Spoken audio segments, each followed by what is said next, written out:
სამწუხაროდ ჩვენ ყველაფერს უფალს ვაბრალებთ. ალბათ იმიტომ, რომ ჩვენ გვინდა ჩვენივე დანაშაული, ჩვენივე შეცდომა სხვას გადავაბრალოთ. ადამიანო, რა უფლის ბრალია თუ კი შენ 64, რომელიც მან შენ გაჩუქა, აქციე ჯოჯოხეთად. რა მისი ბრალია თუ ჩერნობილში შენ საშინელ ცდებს ატარებდი და ამ ცდების დროს რაღაც შეცდომა დაუშვი. ამ ყველაფერმა კი გამოიწვია რადიაციის გაჟონვა და შემდგომ პერიოდში უამრავი დაავადება გამოუვლინდათ ადამიანებს. რა უფლის ბრალია თუ ერთ კომპლექსიან ადამიანს მოუნდა მსოფლიოს დააპყრობა და ლამის მთელი ებრაელები გაწყვიტა.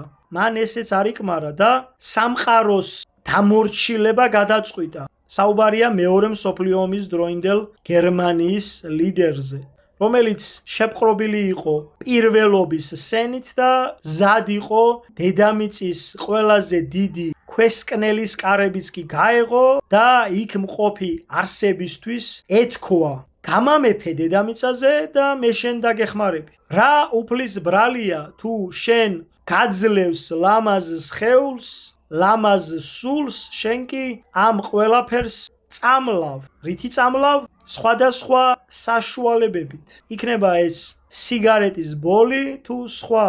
უფალი ყოველთვის შენს მხარესა. ის შენ პატიობს, რაც არ უნდა შეცდომა დაუშვა მაინც. ჯვარცმული უფალი ბოლო წამამდე ელოდა იუდა ისკარიოტელს, რათა მისთვის ეპატიებინა ცოდვები. უფალი ყოველთვის დაივიწყებს შენს ნებისმიერ ცოდვას, თუ შენ მას გულით თხოვ პატიებას. უფალს უნდა, რომ შენ მასთან იყო, მაგრამ შენ სამწუხაროდ სხვა მიმართულებით იყურები. რატომ?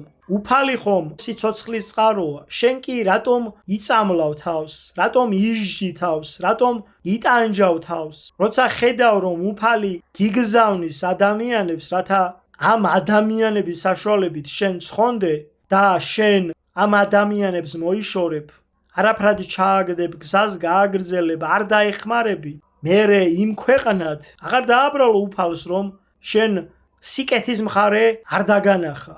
უფალი ყოველთვის გეხმარება, ყოველთვის ცდილობს დაინახო სიკეთე და იარო კეთილ გზაზე. ადამიანები, რომლებიც ვერ ხვდებიან, რომ ცოდვას ჩადიან, ანუ ბოროტ მხარეს დგანან, არასოდეს შეიზულო ასეთი ხალხი. ადამიანი რომ ხვდებოდეს რა არის კარგი და ცუდი, ის ხომ არ ჩაიდენდა ამ ყველაფერს.